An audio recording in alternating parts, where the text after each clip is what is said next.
이제 히브리서 1장 쉽게 읽기를 시작하겠습니다.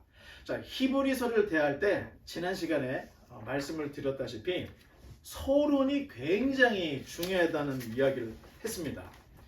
히브리서 자체의 저술 방식이 다른 성경하고는 조금 다르게 독특하고 논리 전개가 굉장히 복잡하기 때문에 서론을 모르면 갈피를 잡지 못하게 되는 거예요. 그래서 서론을 모르고 그냥 히브리서를 읽었다. 읽긴 읽죠. 글자를 읽을 수 있으니까. 그러면 글자만 읽고 넘어가게 된다는 거예요. 따라서 이 히브리서는 서론이 무엇보다 중요하다. 그래서 혹시 오늘 1장을 잘 이해를 못하시면 유튜브에 띄워놓은 서론을 한 2번 읽고 그 다음에 아마 오늘 1장도 한 3번을 다시 반복해서 들어야 이해가 좀 쉽게 되지 않을까 생각합니다. 특히나 오늘 우리가 살펴볼 히브리서 1장은 구약 성경을 굉장히 많이 인용을 하고 있습니다. 그래서 우리가 느낄 수 있는 것은 히브리서를 쓴 사람이 실력이 구약 학자 이상이구나. 이런 것들을 우리가 느낄 수 있기 때문에 서론도 중요하고 또 한 번 들어서는 어려우니까 여러 번 들어서 우리가 웬만하면 좀 익힐 수 있도록 이렇게 해야 됩니다. 자, 그러면 1절부터 3절을 우리 한번 넘어가시고 1절부터 3절을 한번 더 읽어보겠습니다. 옛적의 선지자들을 통하여 여러 부분과 여러 모양으로 우리 조상들에게 말씀하신 하나님이 계속 이 모든 날 마지막에는 아들을 통하여 우리에게 말씀하셨느니 이 아들을 만유의 상속자로 세우시고 또 그로 말미암아 모든 세계를 지으셨느니라. 이는 하나님의 영광의 광채시여 그 본체의 형상이시라. 그의 능력의 말씀을 만물을 붙드시며 죄를 정결하게 하는 일을 하시고 높은 곳에 계신 지극히 크신 이 우편에 앉으셨느니라. 아멘. 감사합니다. 갑작스럽게 읽느라고 고생했습니다. 자, 하나님께서 오래전부터 무엇인가를 말씀을 했는데 그냥 말한 게 아니고 어떤 것을 말하고 싶으셨던 거야. 그런데 이것을 한 번에 말할 수가 없어. 왜? 우리가 다 얘기해도 이해를 못하니까. 그래서 때로는 여러 부분, 여러 모양으로 계속해서 말씀을 해오셨다는 이야기를 지금 하고 있는데 말씀의 통로가 선지자들이었다는 거예요. 그냥 누구나 들을 수 있도록 하나님이 말씀하신 것이 아니라 선지자들을 통해서 하나님이 말씀을 하셨다. 자, 참고로 백성이 하나님께 나아가는 통로가 뭐죠? 백성이 하나님께 나아가는 통로?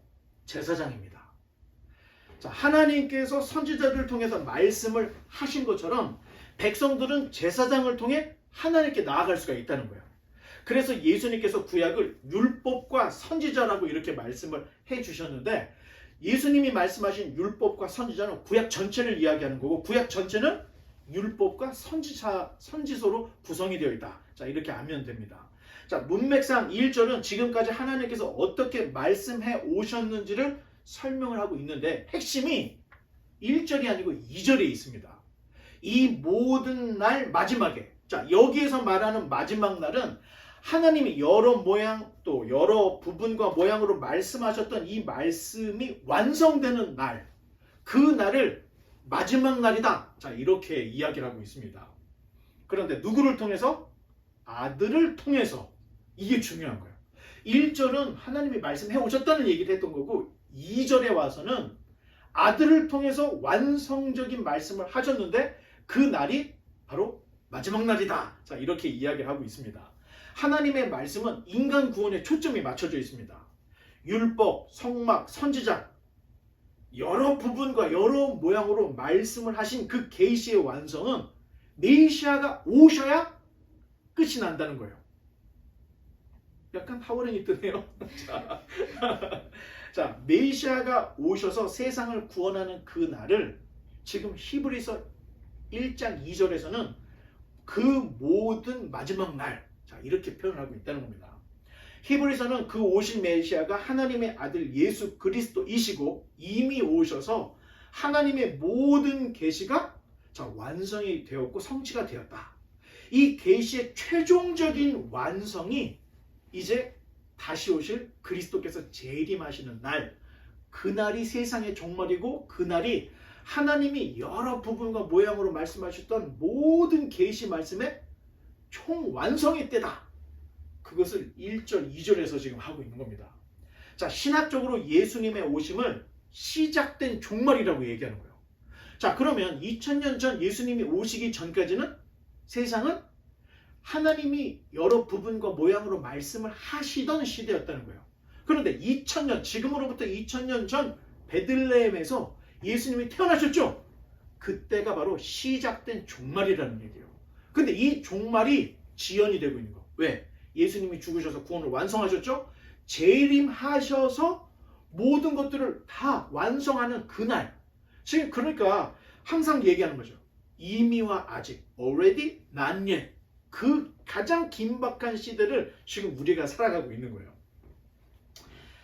그러다 보니까 이단 사이비들은 주님의 재림을 잘 연관해서 항상 잘못된 주장을 해요. 이단들은 예수님의 재림이 이미 지나갔다 이렇게 말을 하거나 자신이 재림의 주다 자기가 재림의 주라고 얘기하는 거예요. 또 자신만이 그날을 알다. 완전 거짓말이죠. 주님의 재림은 영원히 오지 않을 거다. 자, 이런 거짓말들을 계속 역사적으로 해왔던 것입니다.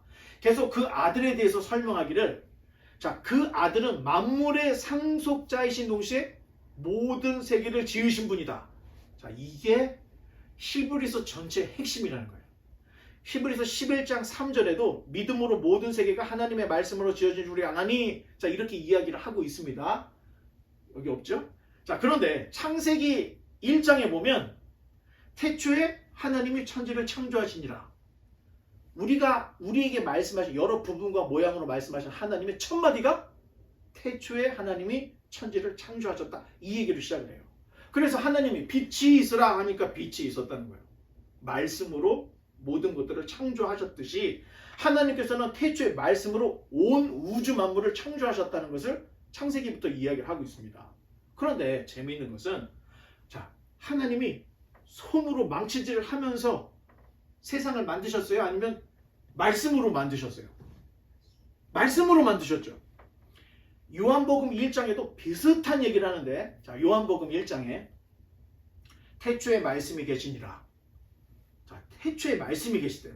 이 말씀이 하나님과 함께 계셨으니 이 말씀은 곧 하나님이시니라. 그가 태초에 하나님과 함께 계셨고 만물이 그로 말미암아 지은 바 되었으니 지은 것이 하나도 그가 없이 된 것이 없느니라.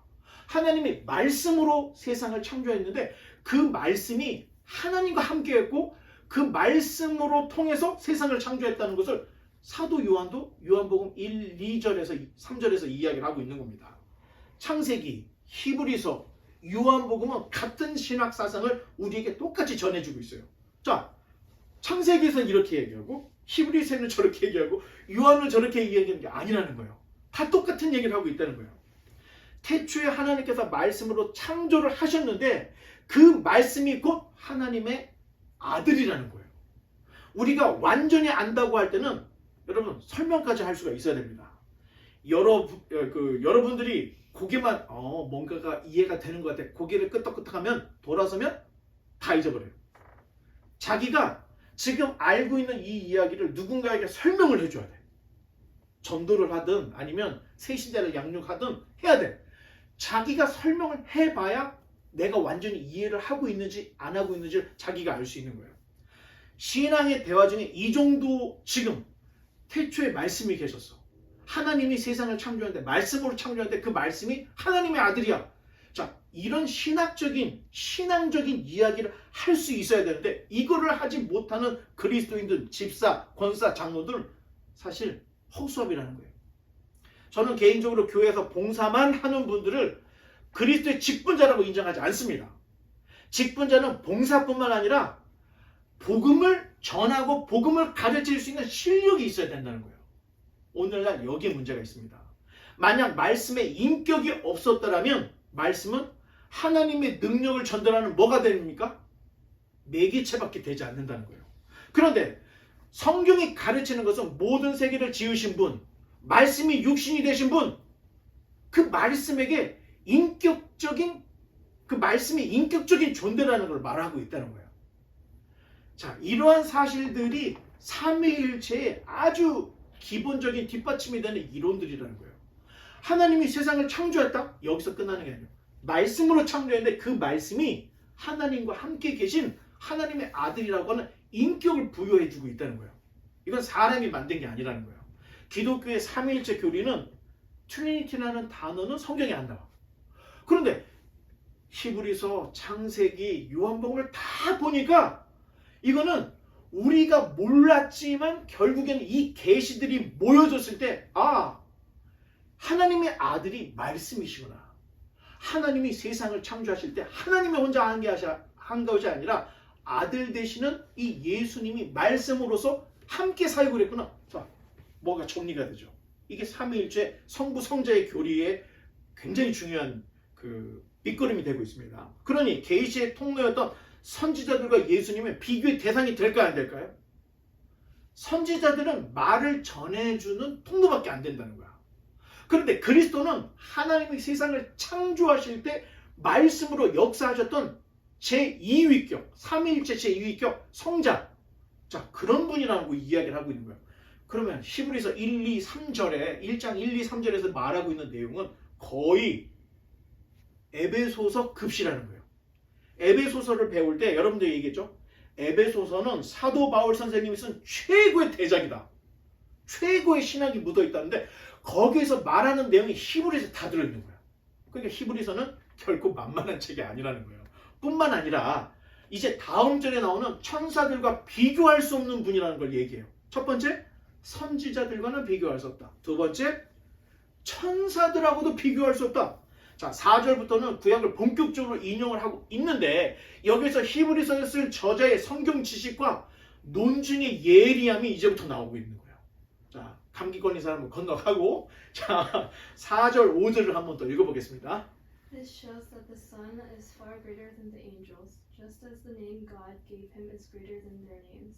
For God never said to any angel what he said to Jesus, "You are my son. Today I have become your father." God also said, "I will be his father, and he will be my son." 아멘. 감사합니다. 당시에 천사를 숭배하는 유대인들, 천사를 숭배하는 이방인들이 있었다는 거예요. 그런데 오늘 본문에서 천사는 천사고 아들은 아들이다. 아들과 천사는 비교 대상이 아니라고 그냥 딱 부러지게 지금 읽었던 4절, 5절에서 이야기를 하고 있습니다. 천사는 하나님이 부리려고 만든 존재, 시종, 종에 불과한 것이지 그런 천사와 어떻게 아들을 비교할 수 있느냐. 자, 이런 논지를 지금 계속해서 펴나가고 있는 겁니다. 이제 6절로 7절을 계속 또 읽어보겠습니다. 또 그가 마다들을 이끌어 세상에 다시 들어오게 하실 때 하나님의 모든 천사들은 그에게 경배할지어다 말씀하시며 또 천사들의 관여하는 그는 그의 천사들을 위로 바람으로 그의 사역자들을 불꽃으로 삼으시느니라 하셨을 때. 아멘. 감사합니다. 6절에 마다들이라는 말이 나오죠. 6절 초반에 마다들. 이게 프로토토코스, 먼저 나신 자라는 뜻이에요. 천사들에게 경배받을 만한 먼저 나신 분이라는 것을 이야기를 하고 있는 거예요. 사도 바울 선생님도 자, 넘기면 골로새서 1장 15절에 똑같은 얘기를 하고 있어요. 그는 아들은 보이지 아니하는 하나님의 형상이시여 모든 피조물보다 먼저 나신 이시니. 이게 헬라어로 프로토토코스, 먼저 나신 분. 그러니까 사도 바울이 쓰지 않았다. 문맥이 틀리고 문법이 틀리다. 여기 좀 문제가 있어요. 왜? 평소에 사도 바울 선생님이 말씀했던 내용이 히브리서에 지금 다 묻어나고 있기 때문에 바울의 저작이 아니다. 이렇게 얘기하기가 좀 어렵다는 거예요. 제 생각에. 자, 사도 바울 선생님이 골로새서 1장 15절에서 이미 이런 이야기들을 했다는 거죠. 에베소급수로 이 내용이 굉장히 이제 심도가 있다는 거예요. 자, 7절은 시편 104편을 인용을 하고 있는데 이 본문을 좀 더 쉽게 번역을 해보면 자, 뒤로. 그렇죠. 6절, 7절. 자, 6절, 7절을 찾아서 그렇게 두세요. 자, 여기 보면은 자, 되게 어려워요. 7절이 되게 어려워요. 또 천사들에 관하여는 그는 그의 천사들을 바람으로 그의 사역자들을 불꽃으로 삼으시니라. 옛날 개혁 성경은 더 어려워요. 그나마 개혁 개정에서 좀 쉽게 되는데 제가 좀 더 쉽게 얘기하겠습니다. 아들, 그리스도께서는 바람을 그의 천사로 삼으시고 불꽃을 그의 사역자로 삼으신다. 자, 이렇게 해석을 해버리면 아주 쉽게 됩니다. 그럼 그 얘기 뭐예요? 그리스도 아들, 하나님의 아들은 천사를 바람처럼 사역자로 그냥 자기가 원하는 대로 사용한다는 거예요. 그게 비교의 대상이 아니라는 거예요. 그래서 천사를 숭배하는 유대인들이요, 천사를 숭배하는 이방인들이요, 정신 차리라는 거죠. 천사는 그리스도의 종밖에 되지 않아. 비교의 대상이 아니야. 자, 이런 논지를 지금 계속 펴고 있는 겁니다. 이제 8절로 9절입니다. 아들에 관하여는 하나님이여 주의 보좌는 영영하며 주의 나라의 규는 공평한 규이니이다. 주께서 의를 사랑하시고 불법을 미워하셨으니 그러므로 하나님 곧 주의 하나님이 즐거움의 기름을 주께 부어 주를 동류들보다 뛰어나게 하셨도다 하였고. 아멘. 감사합니다. 자, 여기에 히브리서를 쓴 사람의 학식, 그리고 히브리서를 쓴 사람의 그 수준이 얼마나 높은지를 여기서 볼 수가 있어요. 자, 지금 읽었던 8절 9절에는 시편 45편을 인용을 하고 있습니다. 하나님의 아들이 창조주 되심을 선포하는 내용인데, 핵심은 하나님의 아들 예수 그리스도가 하나님으로 불려지고 있다는 거예요. 지금 8절 9절에서. 자, 이게 왜 그러냐. 자, 이런 핵심적인 내용은 사실 우리말 성경으로는 잘 드러나지가 않는다는 거예요. 그런데 8절에 하나님이여 주의 보좌는, 자, 하나님의 호격이죠? 하나님을 불러요. 주의 보좌는, 여기도 주의, 이 주의가 2인칭 대명사를 쓰고 있어요. 그런데 이 주라는 말을 주로 우리가 주님으로 의역을 하고 있기 때문에 좀 어려운 거예요. 사실은 주는 너, 2인칭 대명사, 당신, 이렇게 쓰면 우리가 조금 더 이해가 쉬워지는 거예요. 그냥 직역을 하면 하나님이여 당신의 보좌가, 자, 이렇게 보면 조금 더 보이는데, 자, 주 또는 너, 당신, 자, 그게 누굴까?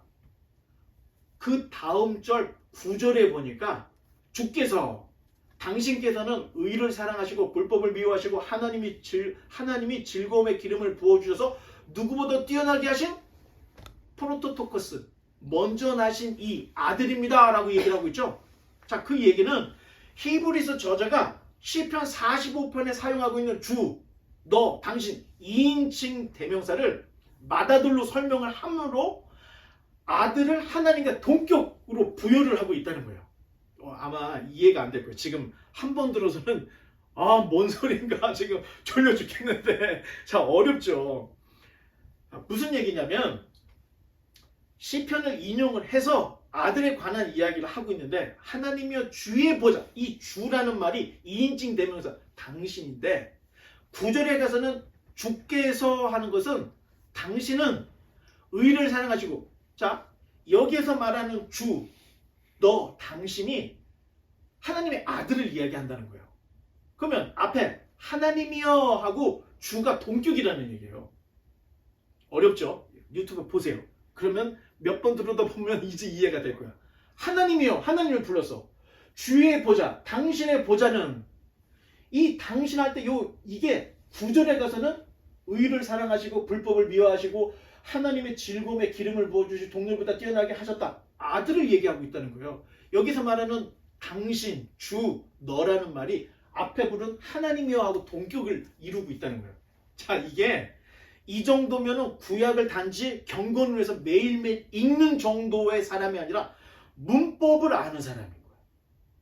히브리서 문법 쉽지가 않습니다. 문법을 아는 실력자라는 얘기예요.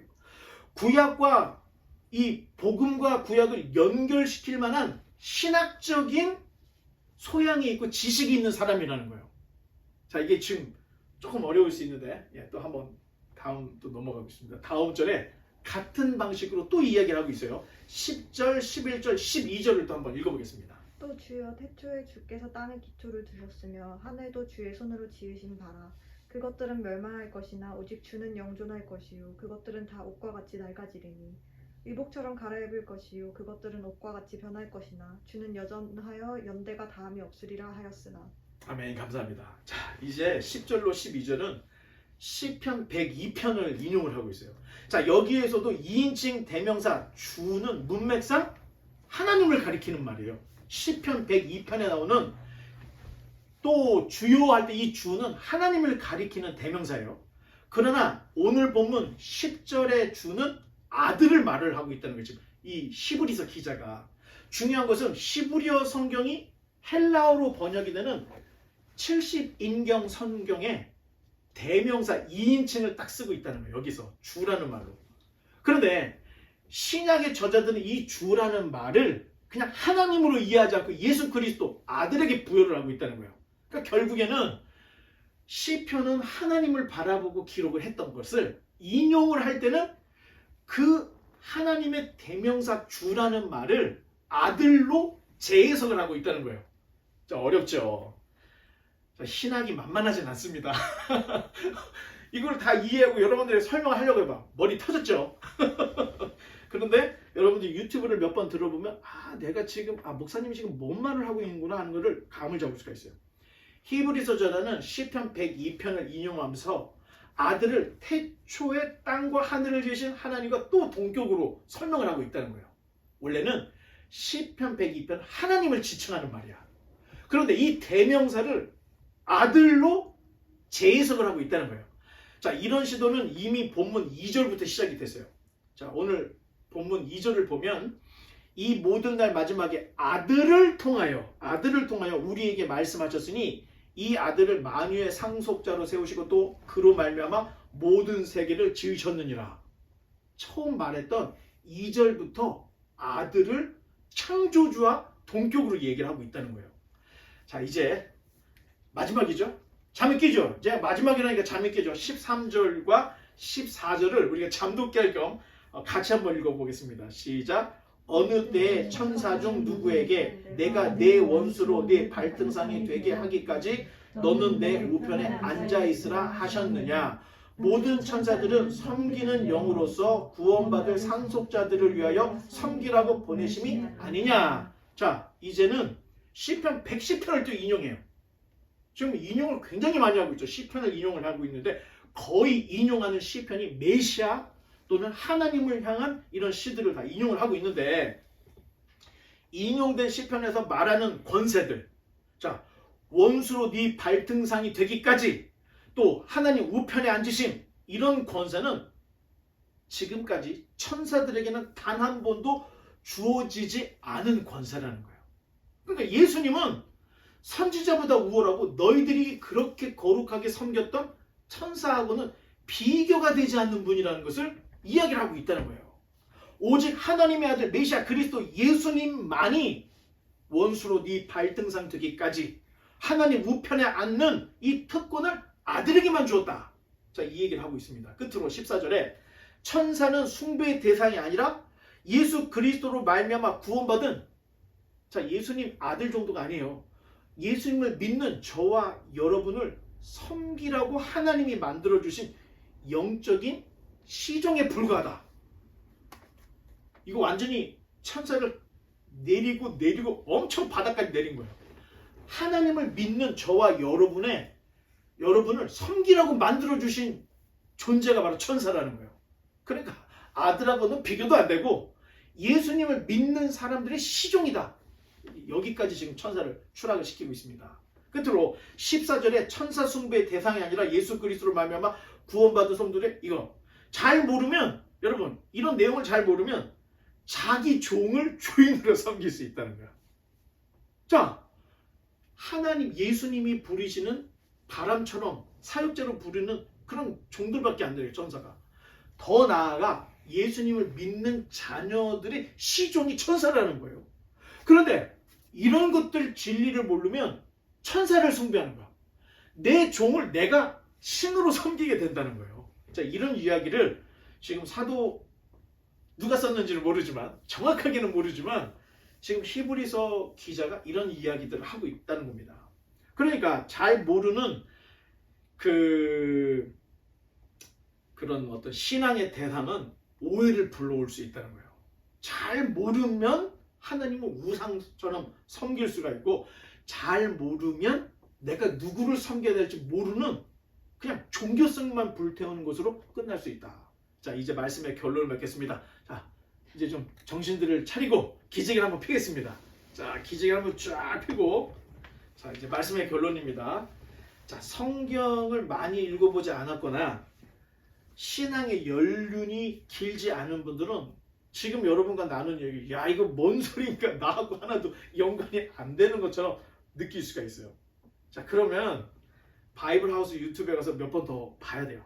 서론도 한 번 더 봐야 되고 1장 우리가 살펴본 것도 다시 돌아가서 또 몇 번 봐야 돼요. 정확하게 모르니까 자기 종을 주인으로 섬길 수 있고 허수아비 성도가 돼. 교회를 그냥 다니기만 하는 거야. 집사, 권사, 장로 직분을 받았는데 이게 뭔지는 몰라.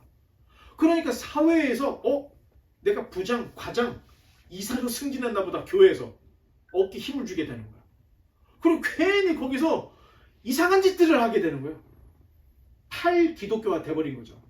모르고 직분자를 세우고 모르고 신앙을 하면 이런 해프닝들이 일어난다는 거예요. 봉사하고 섬기는 것과 성경과 복음을 깨닫는 것이 비례할까요? 비례하지 않을까요? 잘 보면 비례할 수도 있고 잘못 보면 또 비례 안 할 수도 있어요. 봉사하고 섬기는 것은 솔직히 성경 복음을 몰라도 할 수 있다는 일, 할 수 있는 일이라는 거예요.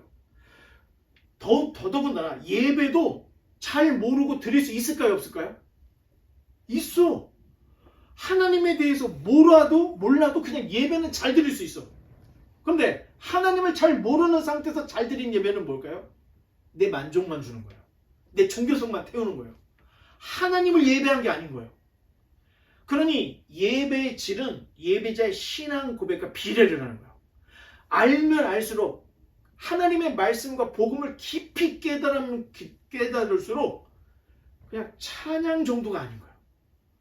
예배에 그냥 헌금, 돈 몇 푼 요금 내듯이 내는 게 아니라는 거예요. 교회 예배를 빠지고 안 빠지고, 여러분 기독교인이 술을 마시고 안 마시고 이런 문제는 아무것도 아니라는 거예요. 하나님을 잘 몰라, 복음을 잘 몰라, 예배는 드릴 수 있다는 거예요. 그런데 그 예배는 과연 영과 진리의 예배일까 생각을 해볼 수 있다는 거예요. 이런 진리, 이런 지식, 복음, 말씀, 성경 아는 만큼 우리가 드리는 예배는 하나님 앞에서 드리는 영과 진정의, 영과 진리의 예배가 될 수 있지만 잘 모르는 상태에서는 우리가 의지할 수 있는 게 감정밖에 없다는 거예요. 그러니까 뭔가 눈물을 쭉 뺐어. 그러면 시원한 것 같고 예배 잘 드린 것 같아. 이런 기분, 내 기분에 따라 좌우되는 저급한 예배로, 저급한 신앙으로 그냥 끝나버린다는 얘기입니다. 우리 모두가 하나님의 말씀, 진리, 성경, 복음을 정말로 히브리서, 에베소서, 골로새서, 사도 바울 선생님이 평생 구약과 복음을 연결을 시키려고 했던 이것들을 하나하나 알아갈 때 여러분, 예배는 그냥 드릴 수가 없는 거예요. 그냥 눈물로 예배를 드릴 수밖에 없고 그냥 서서 편안하게 앉아서 예배 드릴 수가 없는 거예요. 하나님을 알면 알수록 그 앞에서 무릎을 꿇게 돼 있고 하나님을 깊이 알면 알수록 정말로 거룩한 산제사로 내 몸을 하나님께 드리는 이 희생의 예배를 드리고 싶은 열정이 끌어올릴 수밖에 없다는 거예요. 우리 모두가 전통과 정통의 신앙의 길을 갈아서 정말로 하나님이 찾으시는 신령과 진정의 예배자가 되시기를, 참된 예배자가 되시기를 주님의 이름으로 간절히 축원합니다. 기도하겠습니다.